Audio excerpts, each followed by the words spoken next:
Tapi mulai perkatakan, segala perkara dapat kutanggung di dalam Dia yang memberi kekuatan kepadaku. Aku bisa lewati ini sama Tuhan. Aku bisa bayar utangku bersama Tuhan. Aku bisa sembuh bersama Tuhan. Aku bisa selesaikan masalah anak-anakku bersama Tuhan. Aku bisa. It is the time for morning with the word. Puji Tuhan, selamat pagi, bergabung lagi di Morning with the Word di YouTube channel saya, Mario Marcelo. Apa kabarnya pagi ini? Saya doa saudara dalam berkat Tuhan. Saya doa saudara dalam semangat di dalam Tuhan. Saya doa saudara dalam keadaan yang terbaik di hidupmu untuk hari ini. Karena memang Tuhan itu merencanakan tiap hari ada yang terbaik di hidup kita. Karena Tuhan memang mau kita menjalani kehidupan terbaik di hidup kita. Siapkah kita hidup dalam perjalanan hidup yang terbaik? Jika kita siap, kita harusnya satu frekuensi, satu pendapat, satu perkataan dengan Tuhan. Karenanya kita seringkali harus menggunakan kata-kata kita. Karena kata-kata kita ada kuasa. Sering mungkin kita menggunakan perkataan kita untuk mengucapkan iman bagi masalah kita, atau mengucapkan iman bagi tindakan orang lain. Tapi pagi ini biarlah kita belajar mengucapkan iman untuk diri kita. Memperkatakan apa yang jadi perkataan atau idenya Tuhan untuk diri kita. Alkitab berkata dalam Amsal pasal 18 ayat 21, hidup dan mati dikuasai lidah. Barang siapa suka menggemakannya akan memakan buahnya.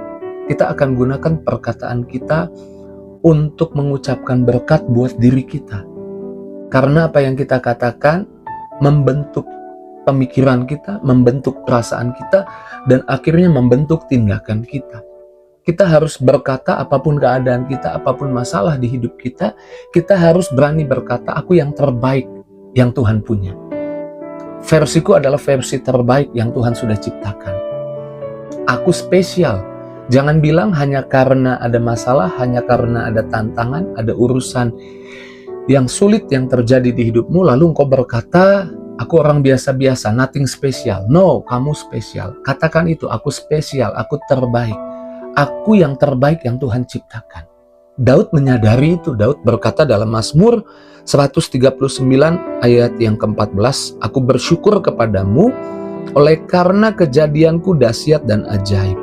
Ajaib apa yang kau buat, dan jiwaku benar-benar menyadarinya. Kamu bukan ciptaan kelas 2-nya Tuhan, kamu masterpiece-nya Tuhan. Jangan bilang hidupmu biasa-biasa. No, hidupmu gak biasa-biasa. Perkatakan, aku gak biasa-biasa, aku ciptaan terbaiknya Tuhan. Kadang-kadang keadaan, masalah memaksa kita berpikir yang sebaliknya. Tapi ketahuilah bahwa Tuhan mau kita menyadari kita yang terbaik dari Tuhan. Ingat, saya jadi teringat kisah Daud. Ketika Samuel datang ke kota papanya, Isai, dan hendak mengadakan upacara pengorbanan. Kemudian dikatakan ini upacara penting, jadi Isai bawa semua anak laki-lakimu. Lalu Isai membawa anak laki-lakinya. 7 anak laki-lakinya dibawa. Kecuali nomor 8, yaitu Daud nggak dibawa. Daud mungkin dianggap nggak masuk hitungan, nggak mungkinlah dia diurapi, nggak mungkinlah dia biasa-biasa. Jadi dia disuruh jaga 2-3 ekor kambing domba, ditinggalkan. Bahkan ketika ayahnya tidak mengajak Daud, kakak-kakaknya tidak berkata, Papa ini semua anakmu dibawa nih kecuali Daud, ajak dong Daud. No, kakak-kakaknya pun mungkin berpikir Daud nggak masuk hitungan. Tapi apa yang terjadi? Ketika Samuel meminta Isai membawa anak laki-lakinya, ditampilkan anak laki-laki yang pertama, lalu kemudian ditolaknya oleh Tuhan melalui Samuel. Sampai anak yang ke-7. Lalu kemudian Samuel berkata kepada Isai, ini semua anak laki-lakimu? Isai bilang masih ada 1. Suruh jaga 2-3 ekor kambing domba, tapi masih muda, gak masuk hitungan. Lalu Tuhan berkata melalui Samuel, apa yang dilihat orang bukan yang dilihat Tuhan. Tuhan melihat hati. Jadi Tuhan melalui Samuel berkata, kita gak akan duduk makan kecuali Daud datang ke sini. Kecuali anak itu dibawa ke sini. Dan Daud akhirnya diurapi di depan mata kakak-kakaknya. Apa yang saya mau sampaikan lewat kisah ini? kita harus perlu menyadari bahwa kita adalah yang terbaik dari Tuhan. Apapun keadaan ataupun orang di sekitar kita mungkin tidak memperhitungkan kita, tapi ketika engkau percaya Yesus, engkau adalah yang terbaik yang Tuhan punya. Engkau diperhitungkan oleh Tuhan. Jadi jangan kecil hati dan mulai perkatakan aku yang terbaik. Rubah pemikiranmu, mengubah perasaanmu, dan saya percaya kalau engkau tahu engkau yang terbaik, engkau sadar engkau yang terbaik, ciptaan Tuhan yang terbaik, engkau gak males-malesan. Engkau gak mungkin kompromi sama dosa, karena engkau tahu engkau versi terbaik, ciptaan terbaiknya Tuhan. Dan engkau ingatkan terus melalui perkataanmu kepada dirimu. Saya percaya engkau jadi orang yang gak nyerah, jadi orang yang berani menerobos, jadi orang yang tidak terhentikan bahkan. Jadi perkatakan yang pertama, aku yang terbaik. Yang kedua, buang kamus tidak bisa. Tapi perkatakan di dalam Kristus semuanya bisa. Aku bisa melakukannya. Aku bisa melewati masalah ini. Aku bisa sembuh. Aku bisa bayar utangnya bersama Tuhan. Aku bisa selesaikan masalah rumah tanggaku. Jangan bilang aku tidak bisa. Alkitab berkata di dalam Filipi 4 ayat 13, segala perkara dapat atau bisa kutanggung di dalam Dia yang memberi kekuatan kepadaku. Hapus semua kamus perkataan tidak bisa. Hapus kamus perkataan gak mungkin. Mulai berkata kepada dirimu, saya bisa. Hai jiwaku, kamu bisa. Bisa lewati ini, bisa hadapi ini. Karena kita gak sendirian, kita bersama Tuhan. Ingat ketika murid-murid mendahului Tuhan, berlayar ke seberang, naik perahu, menyeberang. Dan Yesus ada di bukit sedang berdoa. Tengah malam mereka kemudian menghadapi angin badai. Mereka susah payah. Yesus lihat dari jauh, dan Yesus nggak lihat dari jauh saja. Yesus menghampiri mereka dan jalan di atas air. Ketika Yesus jalan di atas air, salah satu murid di perahu itu namanya Petrus berkata, Guru, jika itu engkau, suruh aku berjalan ke arahmu. Dan kemudian Yesus berkata, kemarilah. Dan Petrus keluar dari perahu itu. Berarti ada beberapa langkah dari perahu menuju Yesus. Karena Yesus jalan di atas air. Mungkin anggaplah 3-4 langkah. Melangkah. Ketika di dekat Yesus, dirasa tiupan angin, Petrus tenggelam. Alkitab berkata, Yesus mengulurkan tangannya, sehingga Petrus diselamatkan, dan mereka berdua naik ke perahu. Bagaimana caranya naik ke perahu? Karena ada jarak antara Yesus dan perahu. Mereka berdua nggak berenang. Kalau berenang pasti Alkitab menulis berenang. Tapi Yesus mengulurkan tangannya Petrus, dan mereka, saya percaya, berdua berjalan lagi menuju perahu di atas air. Apa yang Petrus lakukan dengan kekuatan dirinya sementara tenggelam. Tapi ketika bersama Tuhan, dia bisa melakukan. Apa yang nggak mungkin pakai kekuatan kita, bersama Tuhan jadi mungkin. Kita nggak sendirian lagi, ada Tuhan di hidup kita. Jangan bilang saya nggak bisa, jangan bilang saya nggak mampu, jangan bilang saya nggak mungkin melewati ini. Tapi mulai perkatakan, segala perkara dapat kutanggung di dalam Dia yang memberi kekuatan kepadaku. Aku bisa lewati ini sama Tuhan. Aku bisa bayar utangku bersama Tuhan. Aku bisa sembuh bersama Tuhan. Aku bisa selesaikan masalah anak-anakku bersama Tuhan. Aku bisa. Oke, itu yang kedua. Kemudian yang terakhir, yang ketiga, mulai perkatakan, masa depanku cerah. Masa depanku cerah. Aku punya masa depan yang luar biasa.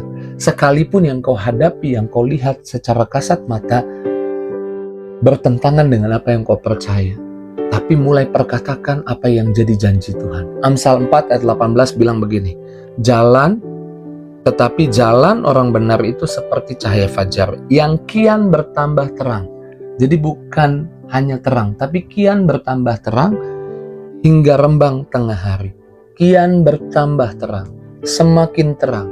Semakin lama engkau hidup, hidupmu semakin bersinar. Hari ini hidupmu bersinar, besok sinarnya lebih terang lagi. Alkitab yang bilang, besok lusanya lebih terang lagi.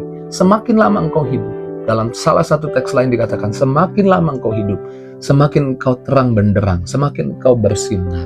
Jadi engkau berani memperkatakan jalan hidupku, masa depanku cerah. Di dalam Tuhan, aku punya masa depan. Bukan karena apa yang kita lihat, bukan karena kenyataan yang kita hadapi, tapi karena apa yang Tuhan janjikan, kita berkata kepada diri kita. Jangan biarkan apa yang kita lihat menipu, membuat kita tidak bisa melihat apa yang Tuhan janjikan. Mungkin kita lihat diagnosa dokter, mungkin kita lihat rumah tangga masih berantakan, kita lihat surat utang. Jangan biarkan apapun yang kau lihat yang bisa melemahkan imanmu, menutup matamu, menipu pemikiranmu sehingga engkau nggak melihat apa yang Tuhan janjikan. Lihat hari ini apa yang Tuhan janjikan. Jalan orang benar semakin cerah, kau semakin bersinar, jalan hidupmu semakin terang. Jadi miliki iman, perkatakan itu 3 hal dulu, nanti mungkin besok kita sambung beberapa hal berikutnya. Karena saya rindu Morning with the Word kurang lebih 10-12, paling lama 13-14 menit. Supaya saudara bisa menyerap dengan waktu yang singkat itu, menyerap apa yang bisa engkau serap.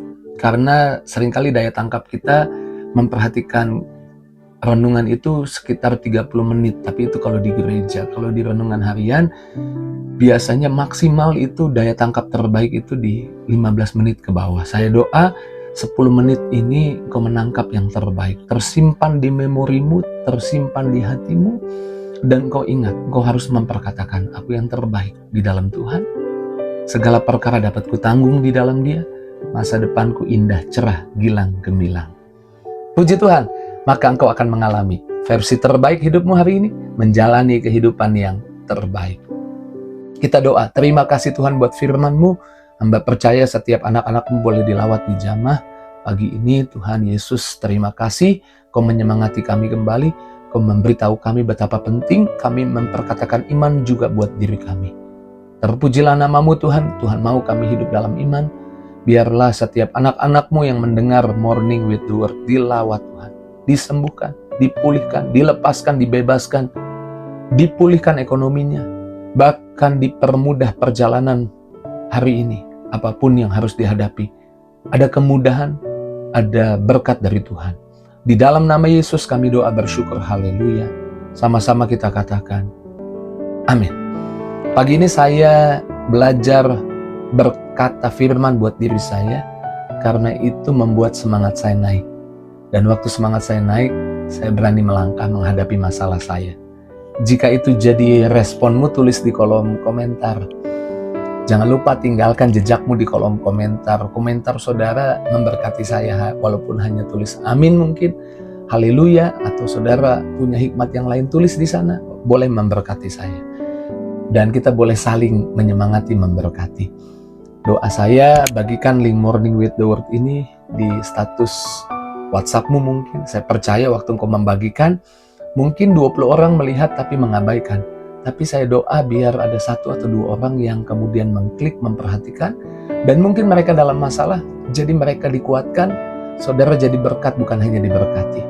Dan mereka boleh juga mengalami damai sejahtera dari Tuhan.